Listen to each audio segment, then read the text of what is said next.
This is about market-linked production. If you can change the slide, if that's possible. So in India, the trademark model is that people do agriculture for procurement for the government, and how can we pivot from that model to a market-linked model? And to do the introductions and all that, I have applause. Well, thank you.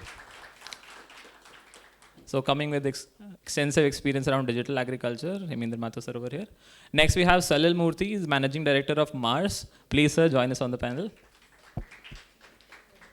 We also have Mr. Adarsha Srivastava, co-founder of DeHaat.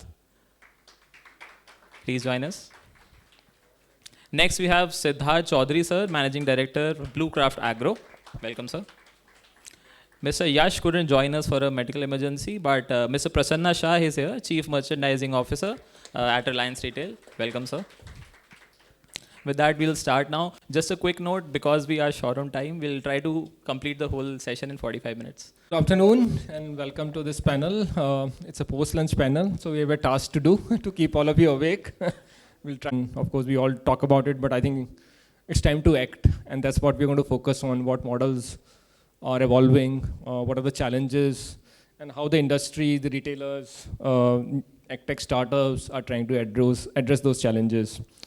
So just to set the context, as we know, our agriculture has primarily been supply-driven for ages, for decades. It's only in last, say, let's say, decade or two, we have seen a lot of demand-driven agricultural taking shape in India, starting with modern trade, e-com, Horeca getting organized, even mom and pop kirana stores are getting more and more organized, and there are a lot of models serving even the kirana stores. So clearly we are seeing organization of the front end is kind of driving the organization in the supply chain to the distribution level, to the aggregation level, and all the way to farmers. And the second key change is use of technology. I think for any model to scale, technology is key, and we are seeing development of a lot of tech-enabled supply chains which cater to the demand. So I think these are some of the things which is kind of making this happen. Having said that, there are demand-supply challenges, and for multiple reasons in a sector like agriculture, there is as I always say, there's a regional and seasonal arbitrage. You can't grow all the crops all the time, and of course, each region has its own demand and supply preferences. Second big challenge, data asymmetry. Between farmer and the consumer, there are multiple intermediaries. So the data is either not available, or it got distorted, or it's not accurate, or it is not in the shape and form which can help decision making for the various value chain members. And last but not the least, the policy. Policy is still very critical, and government has a dual role. One is to ensure higher farmer incomes, and second to control inflation, which on the face of it becomes contradictory at times. So those are the challenges we still have, but I believe these are solvable challenges, and that's what we're going to talk about in this panel. So I'll stop here, and probably I'll start with Siddharth, who's into maize processing, for a lot of industrial uses, including FMCG, textiles, ingredients. Siddharth, how have you seen supply chains evolving in your category, and how do we work with farmers to make them more demand-driven? Hi, good evening, everybody. So we are actually a part of a very big ecosystem today, and Bluecraft Agro is consuming almost 650,000 tons of corn per year, and Telangana state we are consuming almost 500 tons per day. So we are procuring corn from various parts of India, and we have approximately 44 warehouses in-house to do this procurement. The challenge is what we are facing with the farmers is the quality, because with the demanding times, the end customers and end users like all the MNCs, and the big pharma companies want low aflatoxin levels, and our farmers are still using those low-cost fertilizers whereby aflatoxin levels are very, very high, and we are not able to export products sometimes just because of these levels. So the challenge is what we are facing today is the quality of grain, and also the farmers don't know what to plant when. So sometimes we see that we have bumper crop, and that's why the farmers get lower prices that year, and they don't plant the same crop next year. So what I would like to say is that we should be able to give to farmers the demand linked production, what we would want in future, so that they can plan their produce accordingly and so that they get the best pricing. I would say that farmers are today also dependent on MSP pricing today, and this is the reason because we are not linked to demand based production. Okay, thanks, Siddharth. That's a very good grounds up view.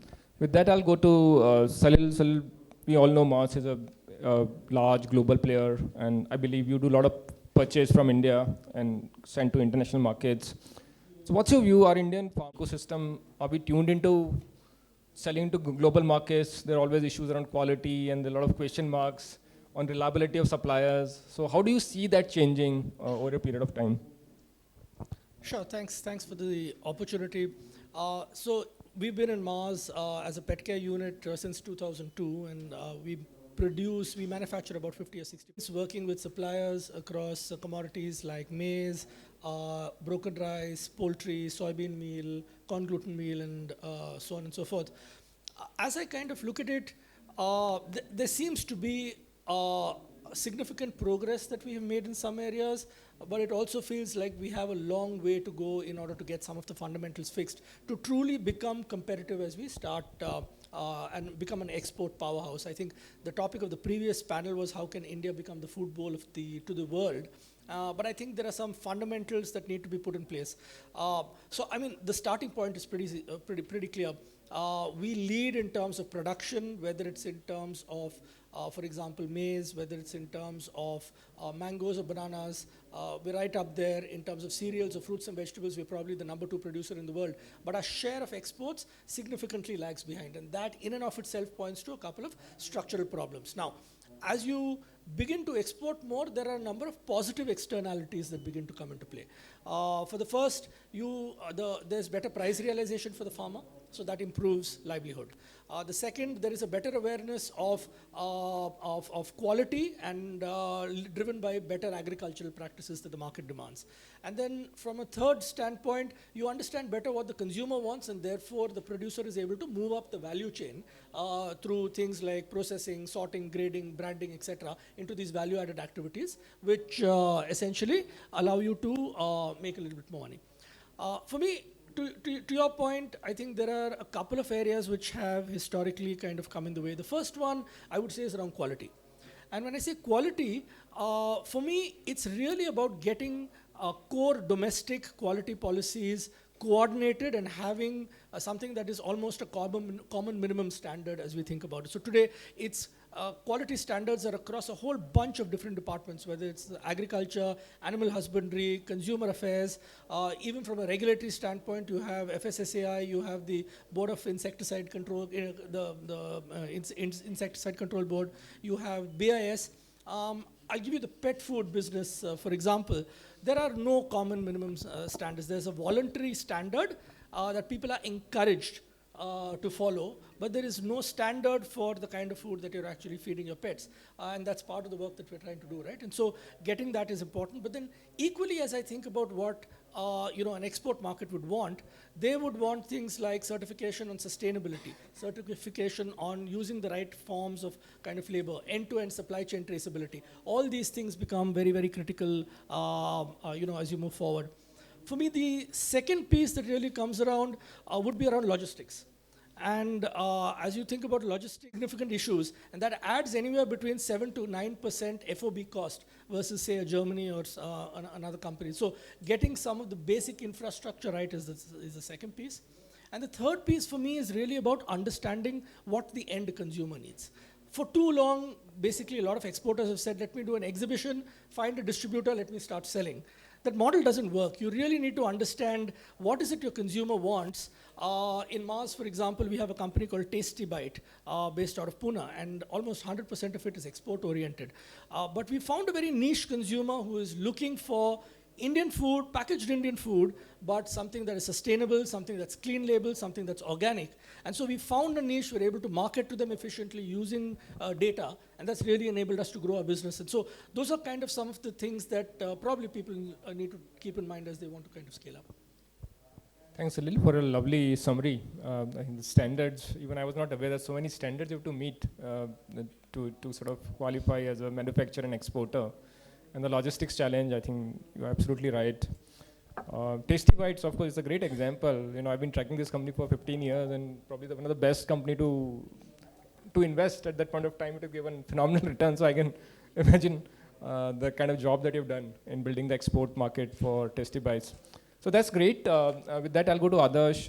Adarsh is one of the co-founders at DeHaat, and as we all know, one of the leading agri-tech startups in the country, trying to build a full-stack platform, and has done a phenomenal job in connecting farmers to the market, working in geographies like Bihar, etc., which is not easy to crack.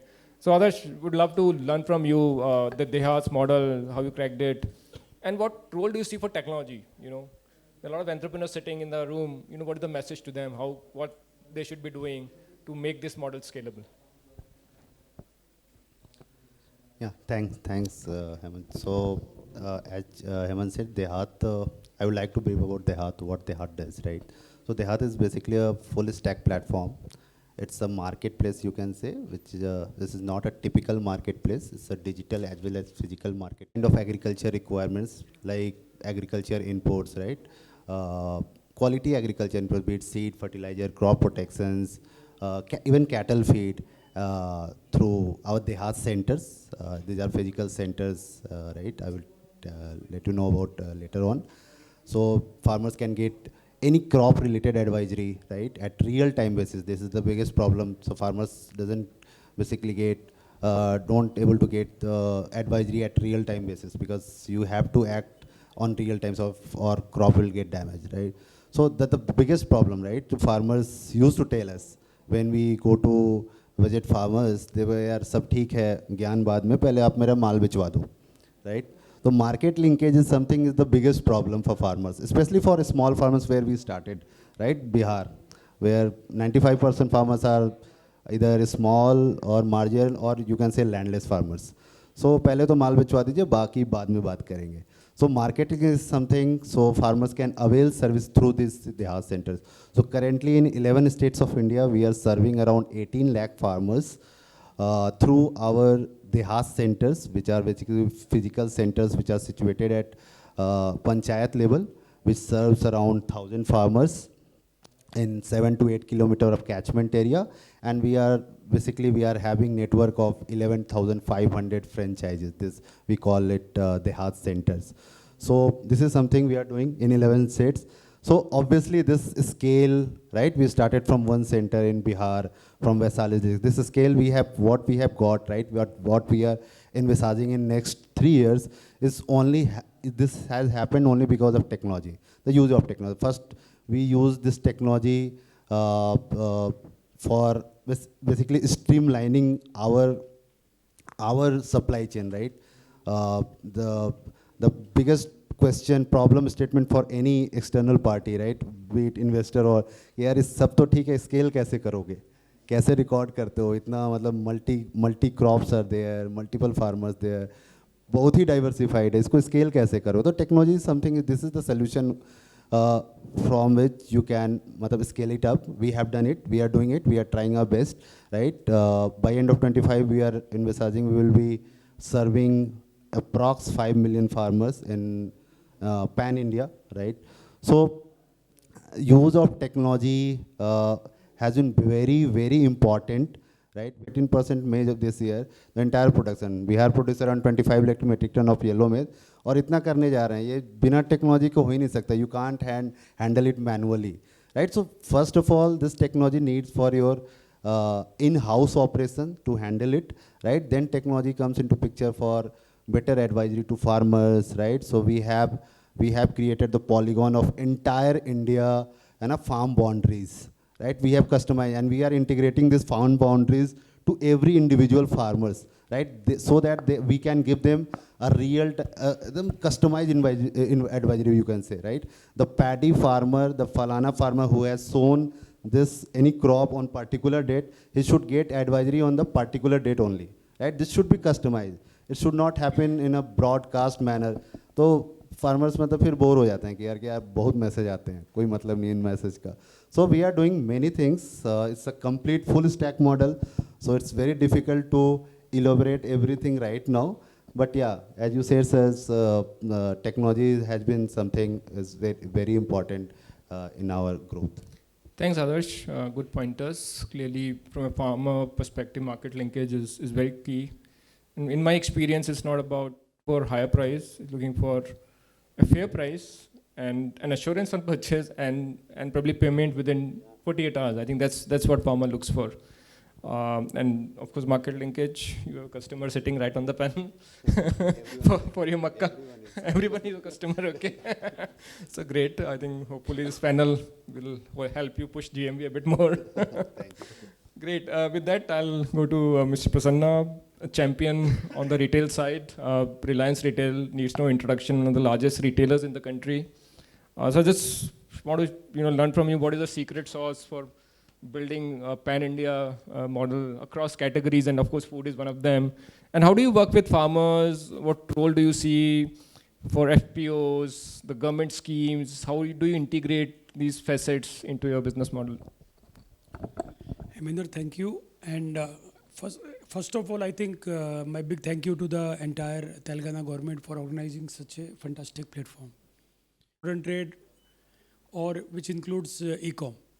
Just to give perspective to everyone, though you have said I should speak more on your subject, but I'll speak more on customer side, shopper sides. Maybe I'll bring some point of view.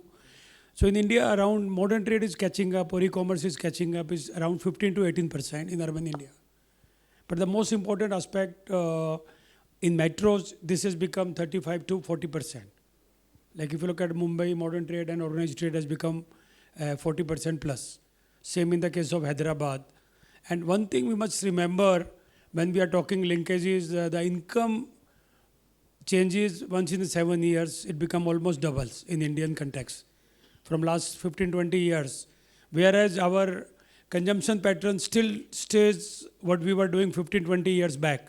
That is the lag specifically in the food. Anything which is visible on the street, like your car, your mobile phone, anything which is seen, people spend a lot of money. And things which are not visible, I have, as a retailer, has to remind the customer that you have gone up and you must increase your habit and you must do something different. So coming back, and I think that's the role we play. Coming back, we deal into the three areas related to green channel. So because dairy is segregated, so I'll not talk dairy. I participated this morning. Second is the fruit and vegetable. Fruit and vegetable is one area where we play lead role in India. We do almost 78% or 80% sourcing directly from farmers. Our model is simple. We collect, we have got registered farmers and we collect at the sourcing center. And then we have got a consolidation at a consumption center. And that's how we can turn around whatever is being, we harvest today, let's say 12 o'clock in the afternoon, that's become available tomorrow morning in our stores for the shoppers, and many things is being done. So when I talk about linkages, the biggest problem in fruit and vegetable, big loss is in when to harvest, how much to harvest. And your harvesting is not in sync with market demand because you have put the crop, whereas the market demand may not be in sync. Let's say there is a progressive farmers. I was meeting in upcountry of Karnataka, Bangalore. And the person has grown Thai guava. There may be crop which are perennial. There may be crop which are short crop. So what they do and what we do very well with them, most of our organized farmers knows what to grow with us. And they also know what pattern we would be buying. So just to give you an example, I'm a generally more entrepreneur. So I will say simple thing, my farmers knows on Tuesday demand is going to be better. Because I celebrate in the store something called Bonus Budhvar or a big Wednesday or something that. And they have to harvest more, whatever is the demand and agri demand. Similarly, my farmers knows who are dealing with me on the Friday, they would be supplying me more because Saturday, Sunday, naturally all of us would be buying more. So many of these things, what we do right in organized trade, I think that's where there is a learning how those linkages can be increased more. So that's the one aspect I would like to touch That's where there is a value addition possible. And farmers are innovating many things. And on innovation, I will say I have got a contrarian view. When I talk to anyone in farming, they want to do something which is 6 steps ahead. I'll say never do anything which is more than 2 steps, because customers should not feel that you have to do something where you have to step up. And we call it you have to just ramp up. And you should not know your habits have changed. So I'll give one more example. Let's say my job is to make banana eater to eat strawberry. Whereas most of the people will be asking me 10th variant of strawberry, super premium strawberry. So I'll say the market for super premium strawberry is very, very limited. 1 out of 100 customer would be buying. Will everyone buy? Everyone will eat strawberry? Answer is big yes. And I think to promote many of these things, and we can also draw parallel, one more example I'll give from kiwi. None of us were knowing kiwi till New Zealand started promoting kiwi. The good benefit of the kiwi. Now kiwi has become, kiwi is yet to be grown in India, but many other fruit like dragon fruit is being done very well by APTG. Or rather I'll say TG is done very, very well. And some part. Thai guava is being done very well in Raipur, and there is a market. And similarly, some people were talking me to avocado, and my guys were telling me Thai guava, we used to sell 600 rupees one guava. And we will sell in a day some 5 pieces. So today, it can be 5 lakh pieces a day. Whatever is being grown is being consumed. So I'll say there is a market for basic stuff, and you all deal with most of our Indian stuff. And we have to work together, and that's where the wastage can be reduced and how we can synchronize together. So how all of us can, many of you are policy maker involved in farming, we can take product by product, work on that. And we may take channel by channel, how we can make things predictable. And some people are tech people, how farmers can become aware when to harvest. So that's become one of the reasons where we can we can reduce the losses. So that's one point of view I've got. Another, on the value additions, I will say opportunity for farmers. If you do any value additions on the basic item, so I'll take example from our portfolio. In the recent past, we have done something on potato. And potato, everybody, and what we have done in potato, we have introduced low sugar potato. And to our surprise, like we were having conviction, the share of low sugar potato has become 20 to 30% among all the metros. And those kind of value additions done in the limited manner can also give better advantage. But in low sugar potato is more of temperature control, more of supply chain. But many items can be farmer linked, where a lot of intervention can help them, and both market force as well as growing force can work together. So I think this is a subject we can keep on speaking, keep on going and keep on speaking in each subject, what we can do with banana, what we can do on many other items. But I thought these are the key thoughts I will say.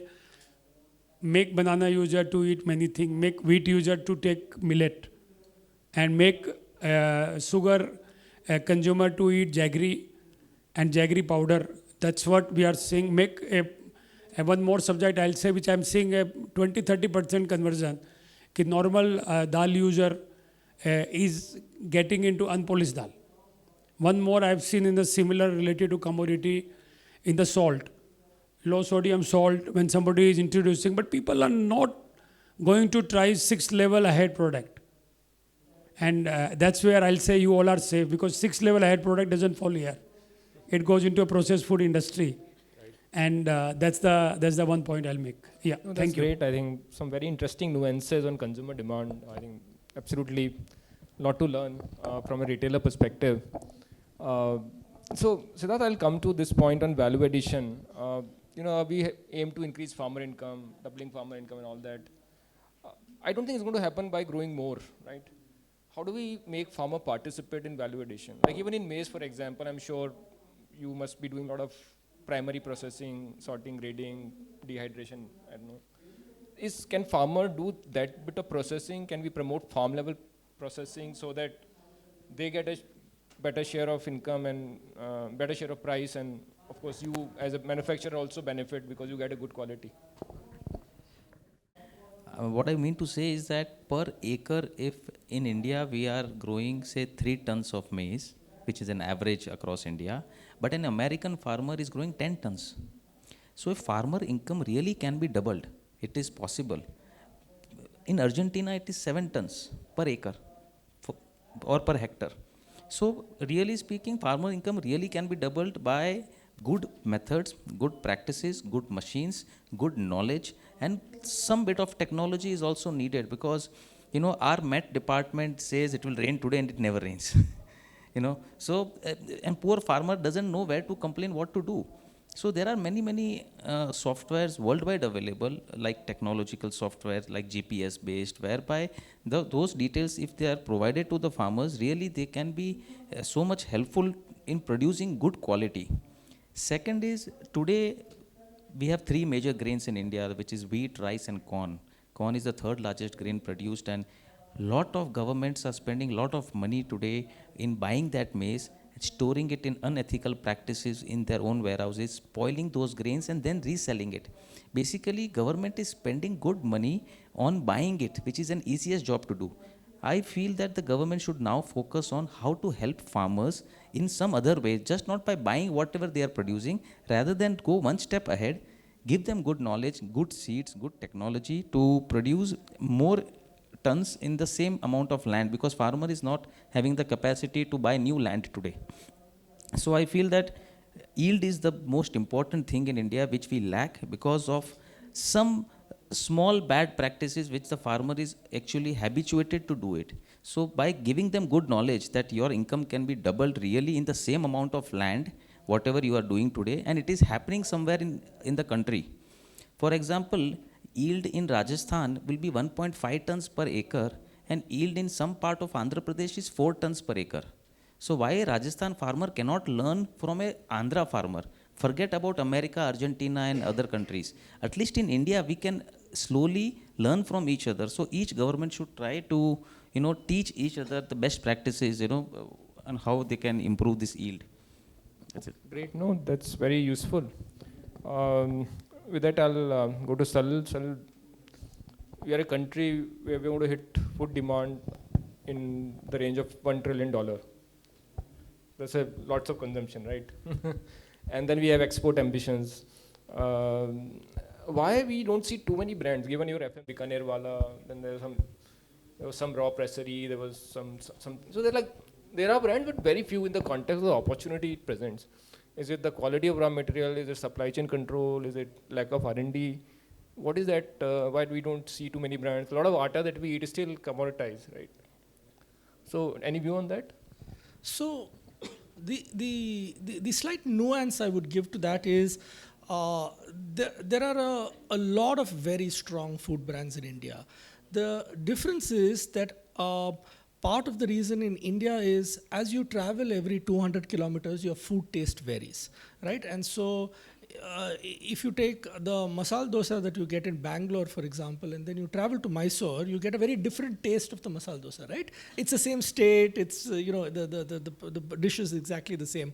And so food is one of those which is very intrinsically linked to a culture, intrinsically linked to the context in which it is prepared, and so on and so forth. And so we see very few national brands as such in India which have truly been able to capture consumer taste, consumer opinion, consumer love, for example. So you mentioned a couple of brands.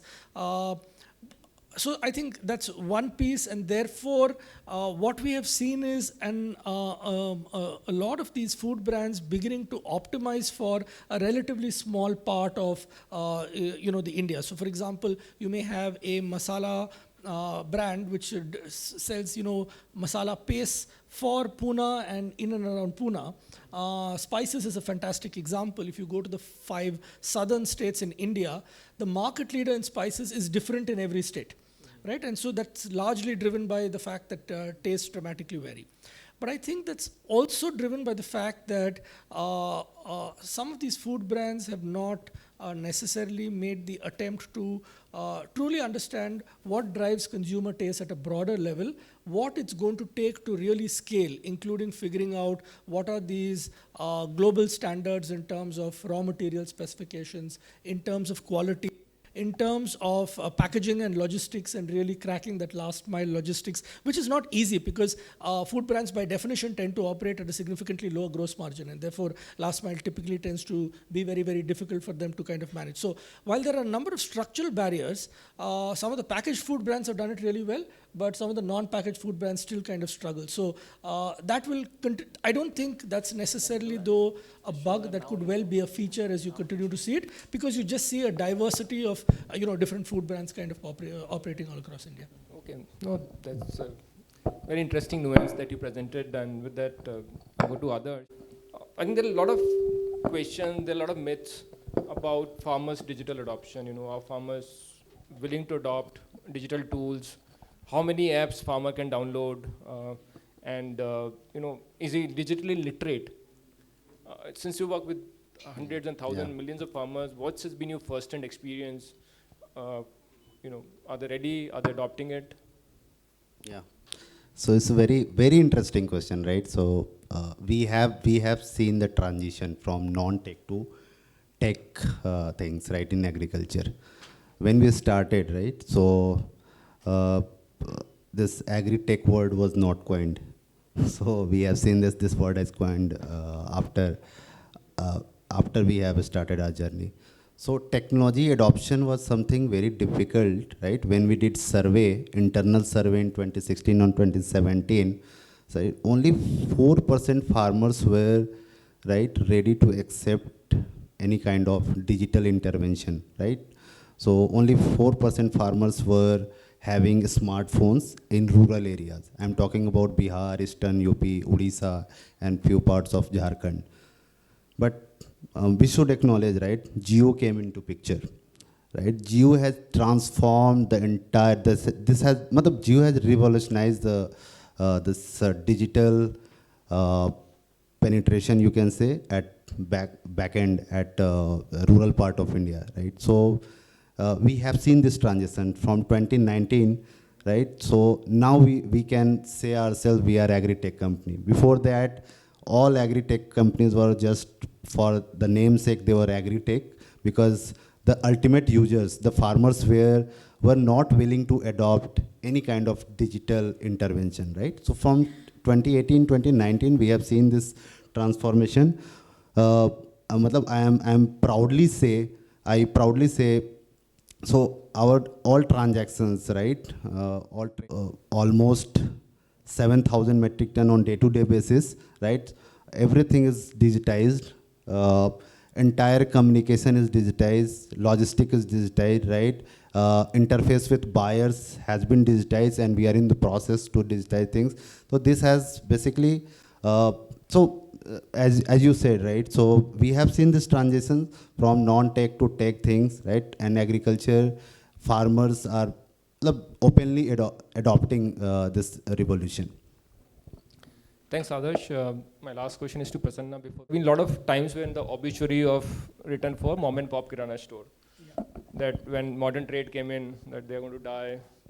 E-com came in, they're going to die. When quick com is coming, they're going to die. But somehow they've survived. They have survival instincts. Especially in COVID times, I think the role mom and pop kirana stores played in keeping the food supply chain running is quite creditworthy. How do you see the retail landscape changing? Do you see certain channels will grow faster than others, or the conventional channels will adopt technology to remain competitive? So I have got a view on this. We as a shoppers are omni buyer. Same shoppers will buy from kirana sometime, because if I've got something urgent needed, so it's not Instamart or any other instant. I don't want to name a platform. All quick service, which provides delivery in 30 minutes or 40 minutes. That is very, very small in terms of the need of India is being catered. So kirana plays the role. Similarly, organized trade plays the role. Similarly, online also plays the role. All three, like I deal into two clearly. My stores are currently a physical store, Reliance Smart, you see. Second, I've also got JioMart. So these all are expanding consumption. Any shoppers who's buying currently from Reliance Smart, also doing online shopping with me, the consumption of that shopper is almost 35% more. Because sometimes you come, you have got time, you want to buy a grocery, you peruse my entire store, whether my store or any other organized store. And when you order online, you know what is going to be available in each category. What can I afford it? Can I do it? I think my model will evolve. So there will be good balance of all of them. And today when you say market share is changing, in my mind, Kirana is growing. And both urban and rural Kirana is growing. And the consumption is increasing in organized trade. And further, when we look at the number, you will say organized trade is bigger. So I think all are going to survive. All are good. Maybe Kirana will play more of a, to summarize this, top-up role. Monthly basket role will be played more by physical stores, and some need would be felt by online channel. Combination of three. Yeah. Thanks. Great. That's a very good answer. So yeah, I think. Yes. Sandeep. So we can always surely blame the farmer that he's not timing his harvest, but actually he's not having option. PCS gives him money after 4 to 5 months sometimes. So his only option is to go to the agent, like local dealer, who'll buy it from him, who'll give him cash in 7 days or 10 days. Given this scenario, how do you see going forward that any of the initiative we talked about can change for him to realize more money when he's ready to sell? Because as soon as farmer brings his crop, we see that there is a catalyzation to bring the price down. And that has been, if you see that past 4 years, it has been happening. It's not just this year. Okay. So, up today. And he needs money because his interest cost is going up daily because he's already borrowed money for the seeds, for the fertilizer, for something, for some social engagements at home, some wedding or something. Okay. The second thing is, particularly when you say about Bihar, he has only 2 months window now because there are rains which are going to come. Not necessarily whatever 5 tons he produced, he will get that back. It is a mixed grain. So he might get 5 tons later on after 3 months' time, and further if the prices go up, they can sell. But in India, we don't have drying systems in India. If we have adequate dryers to dry this grain and store it, then obviously farmers can be much more benefited. Drying cost is not such a big cost for us today. And today, why are we wanting to buy everything in 1 month's time?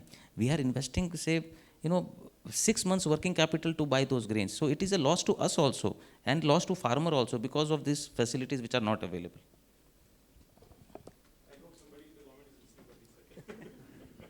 Okay, great. I think I wish if we had more time. It was very interesting panel. So thanks to all the panelists for lovely insights and the audience for lovely participation questions. Yeah. Thanks to Sakshi and her team for putting this event together.